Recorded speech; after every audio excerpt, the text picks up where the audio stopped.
I think what made Lattie so special was his his personality. He had a very engaging personality, and his love of Arizona. He, was an Arizonan from the beginning, which all the presidents, of course, weren't. None of us get to choose our parents or where we live when we're children, or the era in which we are born. I hit the jackpot on all three. My mother and father were grade school teachers, both from families that go back to territorial days in Arizona, so very deep roots, who chose to move to the little agricultural community of Avondale. So it was a wonderful moment to be born and raised in Arizona.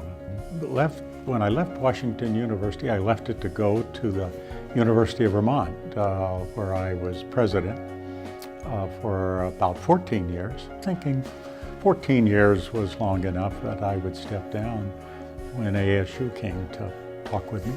And it was very interesting. I'd really not thought about coming to Arizona. When I entered the field I entered, all those many years before, this was not quite the place you would go looking.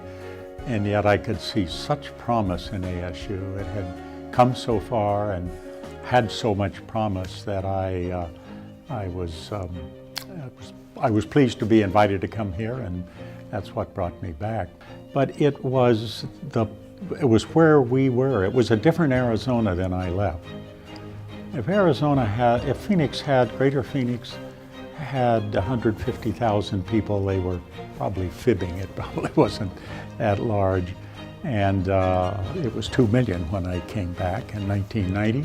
It's 4 million today. And so it was just this fundamental change going on. And with it, one of the most interesting universities in the country, and one that I think has shown itself to be one of the most creative and dynamic.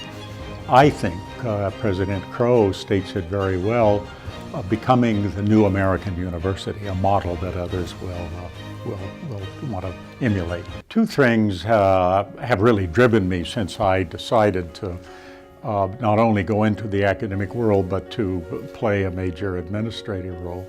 First, that we make the educational experience as qualitative as we can. I mean qualitative in terms of the expectations, the quality of the faculty, but qualitative in terms of the relationship in the learning experience. And that's been one of the most rewarding things at ASU. People say it's so large. Well, so a lot of things are large. Automobile companies are large, and yet it's possible to do that. So that was one of the things that really intrigued me. And secondly, to make sure that we follow the great American dream, that education is available to everyone who is able to perform and to meet the requirements, but regardless of origins, regardless of their income levels, regardless of whatever limitations they may have had in their educational experience to date, to make the university available so we can reflect there and then later reflect in society the whole of who we are. Well, I hope they say this is a building and a set of activities that I really treasure. And they probably say, I wonder what a funny name that guy has. I wonder who he was. A little story about the name, and I bordered on losing control a little bit when it was dedicated. I'm a junior. My father was Lattie Coor.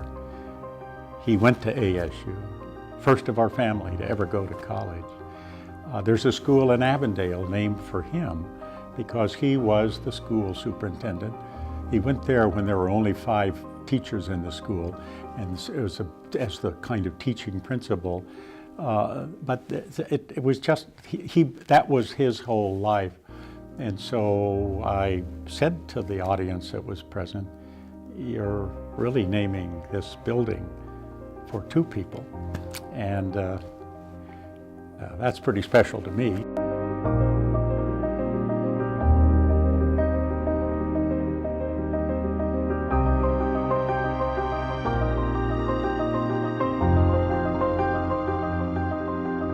I stepped down as president of ASU in 2002, having served 12 and a half years there and 14 years before.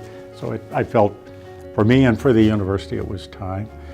And created the Center for the Future of Arizona. The purpose of this center is to identify issues of importance to our future, to do quality research and try to determine things that we could do to improve it. And we call ourselves a do tank because it's to do something about it. We've been focused primarily in two areas: education, especially education for the underserved. And the other piece is to help Arizona have a vision for the future.